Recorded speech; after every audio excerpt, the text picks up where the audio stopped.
না রে, আমরা তো ফ্ল্যাট এখনো কিনতে পারিনি। এবার কিনবো। একটু শ্বশুর শাশুড়িকে খাওয়ালাম আর চিন্তা করছি একটা ডিপিএস করবো।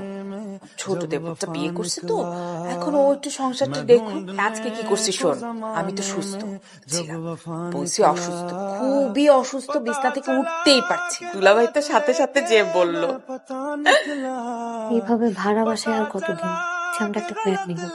না মানে এখন না, ফিরে টাকা পয়সা জমায় তারপর একটা ফ্ল্যাট নিব। আমার খরচ, তোমার খরচ। না মানে ফ্ল্যাটটা কিনলে তো আব্বা আম্মাও আমাদের সাথে থাকবে না।